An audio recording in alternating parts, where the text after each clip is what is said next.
Welcome to Toastmasters Bay to Bay, where we feature speakers from San Francisco to Monterey. Toastmasters is an international public speaking organization with thousands of clubs all over the world and hundreds of clubs right here in the Bay Area. Our goal is to give members the skills to approach a lectern with confidence and to speak in a variety of situations with aplomb. Tonight we're going to showcase some of the key activities that foster these skills in our club members. First, we will demonstrate table topics, where speakers need to speak extemporaneously. Later, we will showcase a prepared speech and an evaluation. Our Table Topics Master, Vish Pattanashetty, has compiled a number of interesting off-the-cuff topics for us. Let me now ask Vish up to get us started. Vish.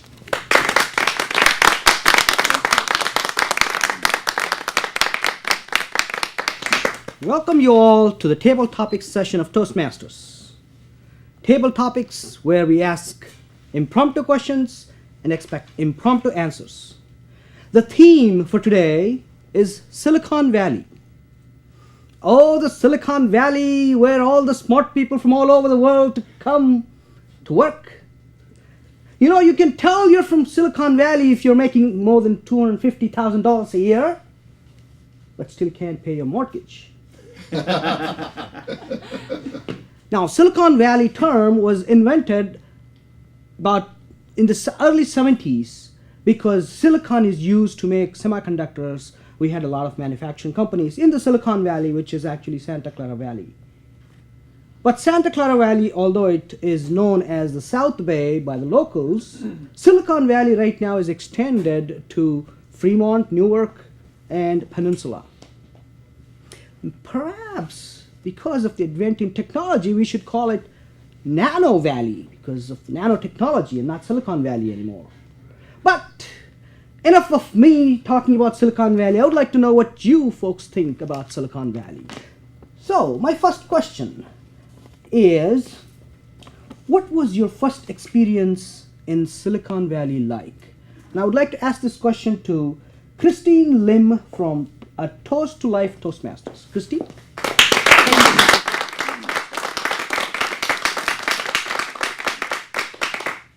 Fellow Toastmasters, honored guests. Silicon Valley. If you had asked me where I would be 10 years ago, I would not have imagined myself in Silicon Valley. I was way over the other side of the world, using search engines such as Google and Yahoo. And now, 10 years down the road, Yahoo is just down the street from where I live, and I have some friends working in Google. My first experience in Silicon Valley was experiences of awe. I found myself very fortunate to be in Silicon Valley because I was working with very smart people, very dynamic people, people who could bring ideas from their mind into ideas and actions. I find myself every day experiencing moments of creation and of dynamic changes. I tell my friends, every day going to work is a joy for me. I don't see it as work. I see it as meeting with friends, creating ideas for the rest of the world. That so far has been my experience in Silicon Valley. I believe that this is a very unique place to live, work, and play at. There's nowhere else I would rather be than in Silicon Valley. We've got the weather, we've got wonderful people, we've got wonderful food. Where else would I rather be?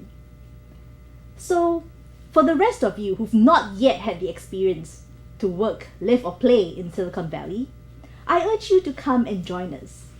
One more bonus working in the Silicon Valley is that you get to be a member of many wonderful Toastmasters Club.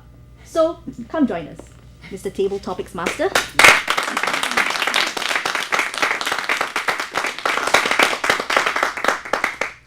You know, Silicon Valley has its own culture. People talk differently, people walk differently, people think differently. I would like to ask the second question, and that is, how do you think Silicon Valley culture differs from the rest of the country?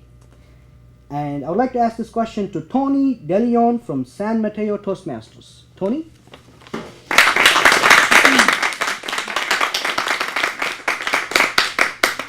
Thank you, Mr. Table Topics Master. Silicon Valley is a melting pot of people. I hear many different accents from all over the world. And it is a challenge sometimes at the workplace just to have a normal conversation. But as we mentioned earlier by our other Table Topics Master, is that this also creates a diverse culture for eating lunch.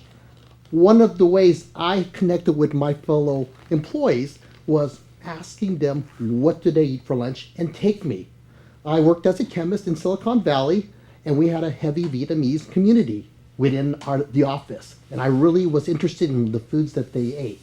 So I asked my good friend Han, please take me out to lunch and show me how to enjoy the foods of your country. And she did. She took me to a typical Vietnamese restaurant where we had a wonderful bowl of pho.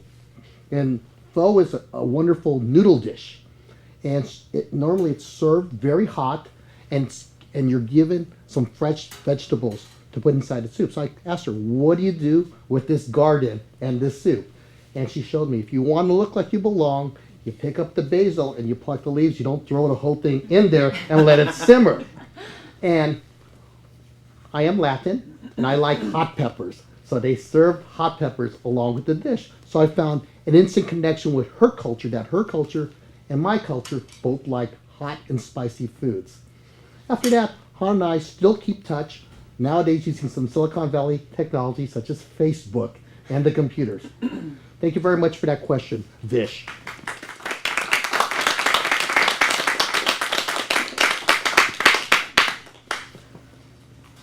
Well, did you know there's a city in India called Bengaluru, and it's called the Silicon Valley of India.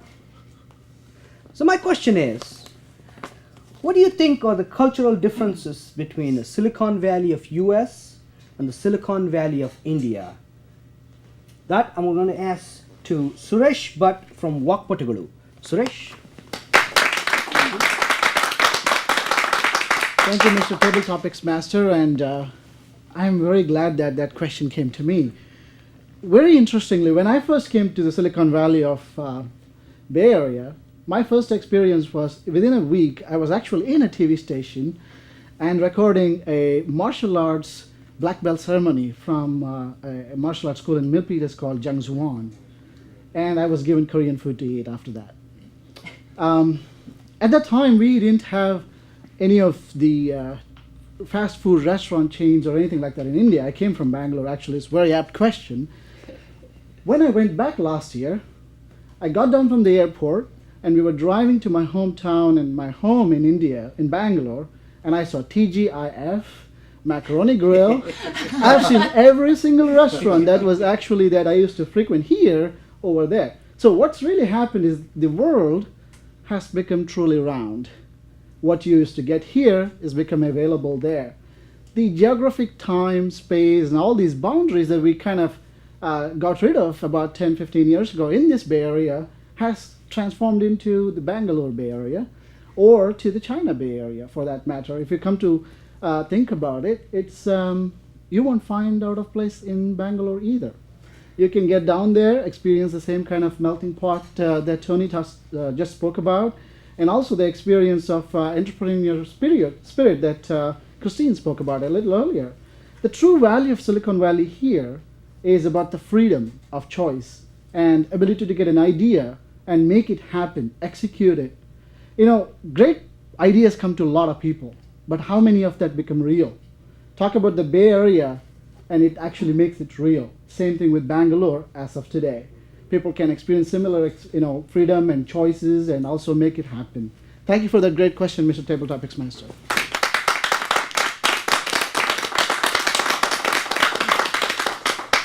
As much as we love the Silicon Valley, I'm sure there are some defects in Silicon Valley. So my next question is, if you can change one thing about the Silicon Valley, what would that be? And that question goes to Ashok Handigol from Wakpatagalu. Ashok? Thank you, Mr. Topics Master, fellow Toastmasters and viewers. If I were to change one thing in Bay Area, I would eliminate these bridges. This week you know what problem we got because of the Bay Bridge. something fell down. I read in the newspaper, 5,000 pounds of a beam falls on the bridge. The moment I heard, oh my God, how many people were eliminated?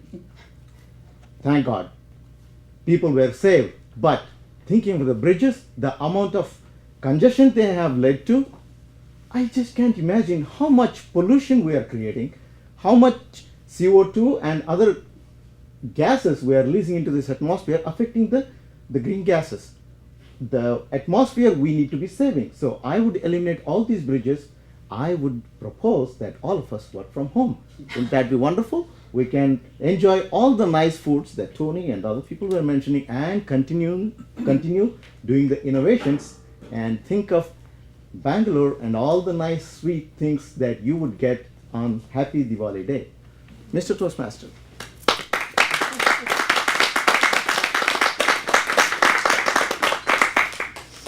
Those were wonderful answers and wonderful questions, if I may. So that's it about table topic session. See, didn't hurt. So Silicon Valley, we all love. We love to stay here. And with that, I would like to close the table topic session.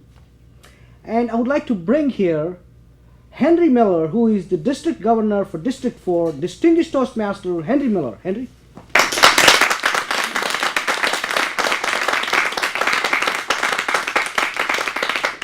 Thank you very much, Vish. In August of 2008, our then District Governor, Tony DeLeon, myself, interviewed many of the candidates for International Director. And we asked them all the very same question. What can we do as Toastmasters to better reach out to our communities? And the answer was unanimous. By utilizing the services of public access television. So we came back to Palo Alto and met with the Media Center of Palo Alto. And here we are today. And 1 year later, we are still going strong under the guidance of our PRO, Birgit Starmanns. And Jeanette Lewis. And today it is my pleasure to present to you, Birgit, and to compliment you on the wonderful job you're doing, and to present you with the official banner for Toastmasters Bay to Bay, where we feature speakers from San Francisco to Monterey.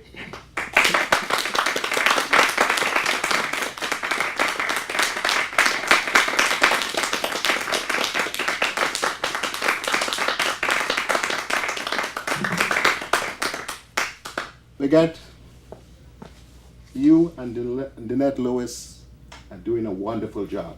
And I want to compliment you, and I want to present you with this plaque. And I know very soon you're going to engrave right here with me. Toastmasters Bay to Bay, where we will continue to feature our speakers from San Francisco to Monterey. Thank you very much. And I want to thank all of you who have been working to keep the fires burning. Thank you again. Thank you, Henry. Thank you very much. Welcome back to Toastmasters Bay to Bay. Next up on our agenda is our prepared speech for the evening. Garret Brummer, a seasoned Toastmaster who has spoken in a variety of contexts, is going to be speaking tonight. The goal of his speech is to provide us with an interesting and humorous speech, which I know he will do. He has 5 to 7 minutes for his speech tonight. Garrett's speech is entitled, My First Encounter with a Raccoon. My First Encounter with a Raccoon, Garret Brummer.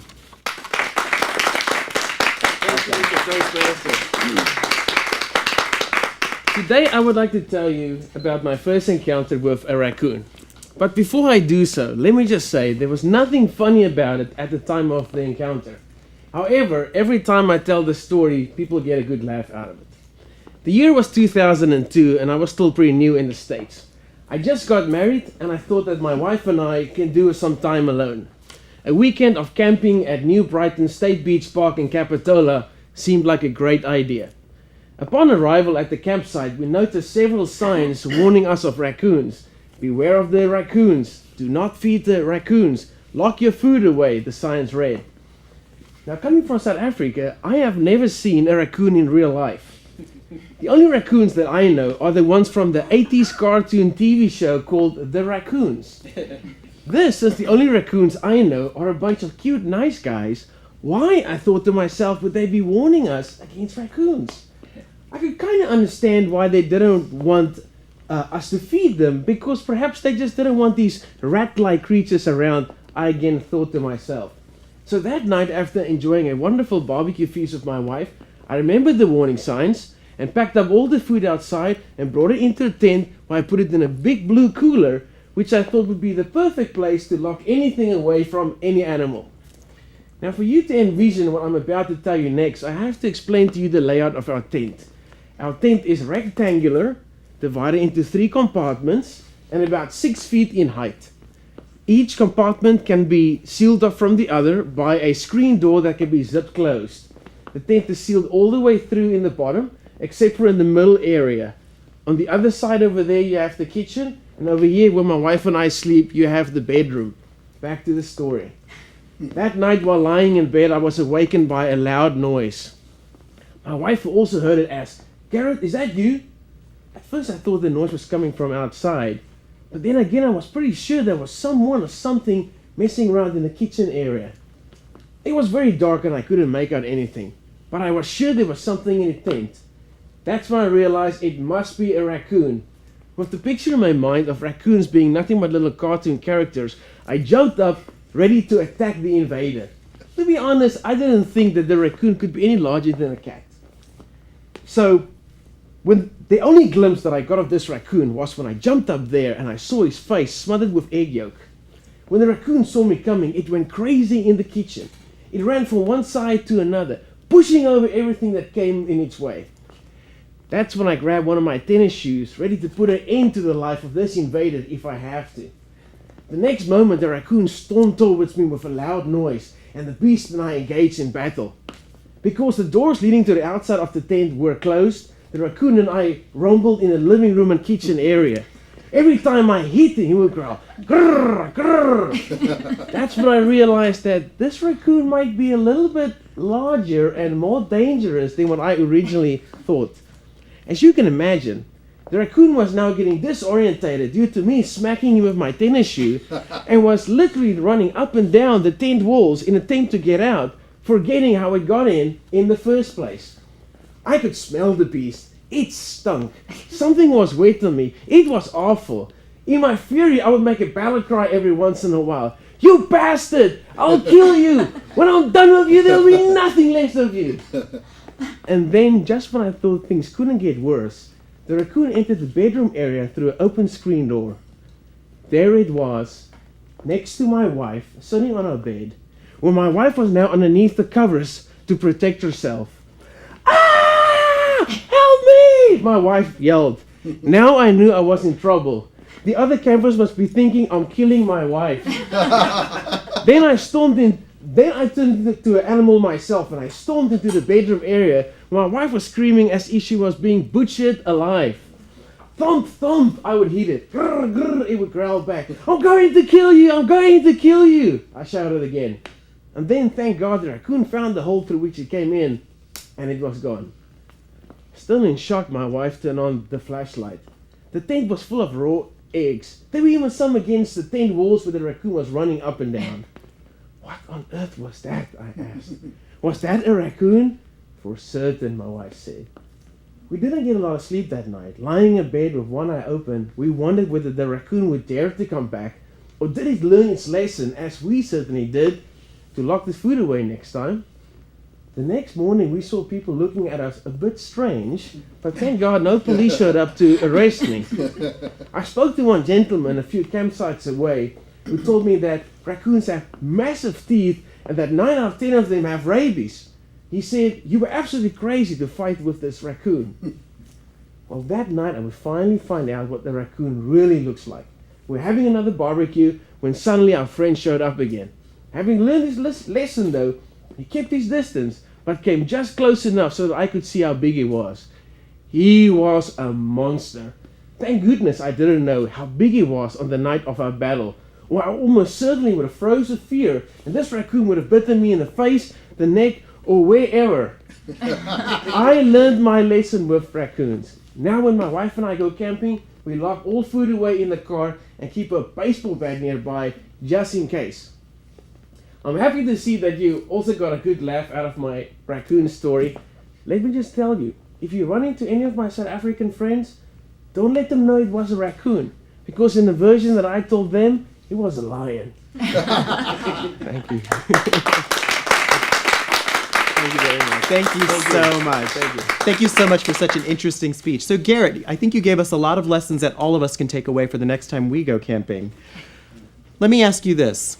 How long have you been a Toastmaster? A little bit less than 6 months, I would say. Okay, and what club are you a member of? I'm a member of the Certified Party Animals. We're a CPA firm in downtown San Jose called Burr, Polger, and Mayer. Oh, wow. Any wild raccoons in that club? I'm the only one. Good to know. Good to know. Now, what motivated you to join Toastmasters? I recognize the quality of good communication skills, and because I am in business, I am constantly trying to improve my communication skills, and I believe that it's not only in business that communication is key, also in relationship with your spouse, your friends, and even in politics. Wow, interesting. And I believe you're from South Africa? I am from South Africa, yes. What brought you to the Bay Area? I used to work for an international supermarket group in South Africa, and eventually that got me a job here at Safeway in the Bay Area, and I have worked at a number of different Safeway stores in Silicon Valley. Interesting. And one final question.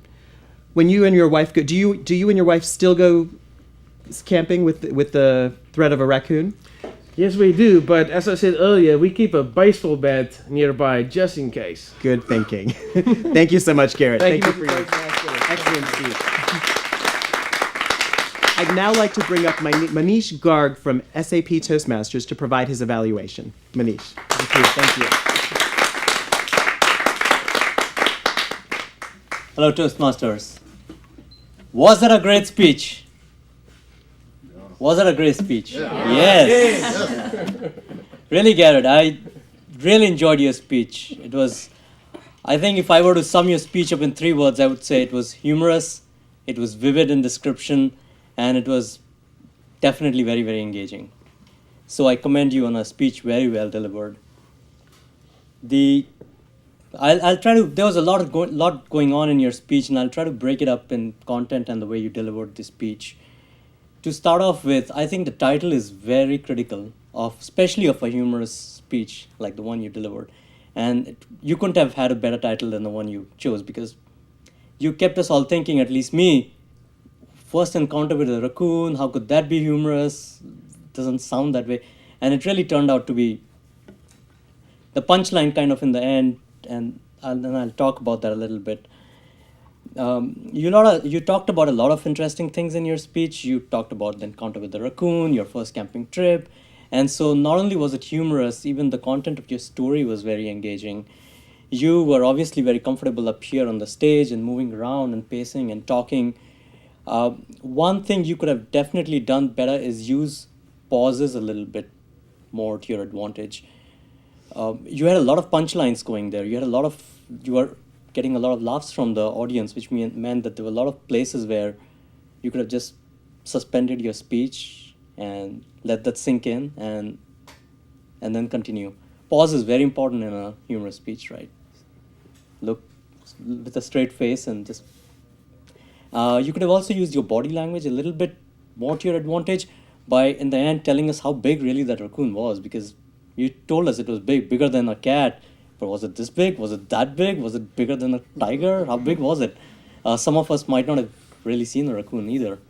But other than that, I think it was a great speech. The most important speech of a humorous speech or any speech is how the audience reacted. And I think for your speech, the audience were really enjoying it. They were really laughing and they were really engaged, and I could see the audience staring and being drawn into the speech, and that's what really matters. So I think you did a really great job. Thank you.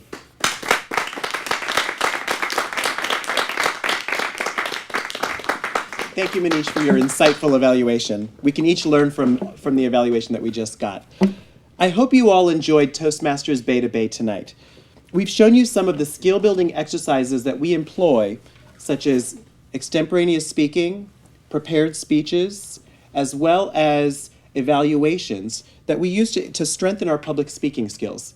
These are all skills that each week, when a club gets together, hundreds of clubs get together around the Bay Area each week, we use these same exact skill building exercises in order to strengthen our skill set and make our professional skills, make ourselves more capable in a professional setting. If you're looking to learn more about how you can speak more confidently in front of this lectern, check us out at www.d4tm.org, and you can find a club near you and enjoy the Toastmasters experience. To give you a personal experience of how I joined Toastmasters, I joined a community club up in San Francisco where we get together for meetings every Thursday night.